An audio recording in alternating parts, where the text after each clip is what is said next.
Hello guys, Manisha রান্নাঘরে জানাই আপনাদেরকে আবারও একবার ওয়েলকাম। আজ আমি আপনাদের সঙ্গে শেয়ার করব মিল্ক কেক বানানোর রেসিপি। এটা বানাতে মাত্র দুটো উপকরণের প্রয়োজন হবে। তো দেরি কিসের, চলো ভিডিওটা একদম প্রথম থেকে শুরু করা যাক। তার জন্য এখানে আমি নিয়েছি 1 লিটার দুধ। প্রথমে হাই ফ্লেমে দুধটাকে ভালোভাবে গরম করে নেব। এই মিল্ক কেক তো আমরা বেশিরভাগই দোকান থেকে কিনে খেয়ে থাকি। বাড়িতে থাকা দুটি উপকরণ দিয়ে এত সহজভাবে যে দোকানের মতন একদম পারফেক্ট মিল্ক কেক বানিয়ে নিতে পারবেন, সেটা এই রেসিপিটা দেখলেই একদমই পারফেক্ট বুঝতে পারবেন। তো দুধটা এখানে ভালো মতো গরম হয়ে গেছে। এখন একটা কাগজি লেবুকে টুকরো করে নিয়েছি। তারপর এর মধ্যে অল্প অল্প করে রসটা অ্যাড করব আর দুধটাকে মিক্স করতে থাকবো। 1 লিটার দুধের জন্য আমার মোট একটা কাগজি লেবু লেগেছিল। এইখানে কিন্তু অতি অবশ্যই কাগজি লেবুর রসটা অল্প অল্প করে ব্যবহার করবেন। একবারে একদমই ব্যবহার করতে যাবে না, তাহলে ছানা কেটে একদম ডেলা পাকিয়ে যাবে। দেখুন এইভাবে অল্প অল্প দেওয়ার ফলে এখন ছানাটা কীরকম পাতলা পাতলাভাবে কাটতে শুরু করে দিয়েছে।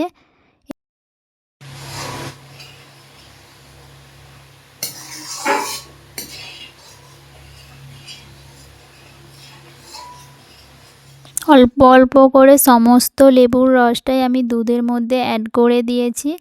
এখন অনবরত এটাকে মিক্স করতে থাকবো।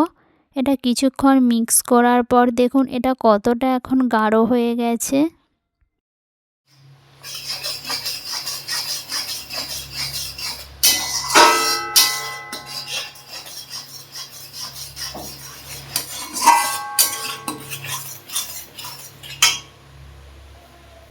5 মিনিট পর দুধটা যখন এইরকম পর্যায়ে চলে আসবে, তখন এর মধ্যে অ্যাড করে দেব 1 বাটি খেজুরের গুড়। আমি এইখানে মিষ্টির জন্য খেজুরের গুড় ব্যবহার করেছি, আপনারা চাইলে চিনিও ব্যবহার করতে পারেন। যেহেতু এখন শীতের সময়, তাই আমার মনে হয় চিনির থেকে খেজুরের গুড়টা ব্যবহার করাই বেস্ট হবে। তো খেজুরের গুড়টা দেওয়ার পর দেখুন আরও একটু পাতলা হয়ে গেছে। এখন এটাকে আরও কিছুক্ষণ মিক্স করে নেওয়ার পর এর মধ্যে অ্যাড করে দেব 1 চামচ ঘি। এটা টেস্টটাকে আরেকটু বাড়িয়ে তোলার জন্য দুটো এলাচকে আমি থেঁতো করে নিয়েছি, সেগুলোকেও এর মধ্যে অ্যাড করে দেব। এখন ঘি এবং এলাচটাকে ভালোভাবে এর সঙ্গে মিক্স করে দেব। আপনারা চাইলে এখানে অল্প করে এলাচের গুঁড়োও ব্যবহার করতে পারেন।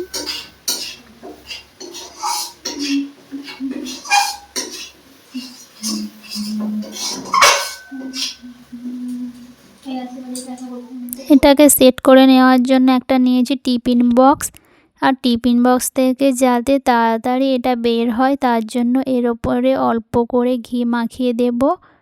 তারপর মিল্ক কেকটা যে তৈরি করে রেখেছিলাম সেটাকে এর মধ্যে দিয়ে দেব। এটা কাটার পর দোকানের মতন একদম পারফেক্ট কালার আনার জন্য একটু গর্ত টাইপের জিনিস ব্যবহার করবেন, যাতে তাপ বেশিক্ষণ ধরে থাকে। তার জন্য এইখানে আমি কৌটোটা ব্যবহার করেছি। কৌটোটা দেখুন অনেকটা পরিমাণেই কিন্তু গর্ত। যেহেতু এটা বানানোর জন্য আমি 1 লিটার দুধ ব্যবহার করেছিলাম, তাই পাত্রটা একটু ছোট নিয়েছি। কৌটোর মধ্যে সমস্তটা ভরে দেওয়ার পর এটাকে সেট করে নেওয়ার জন্য একটা চামচ দিয়ে এইভাবে চেপে দেব।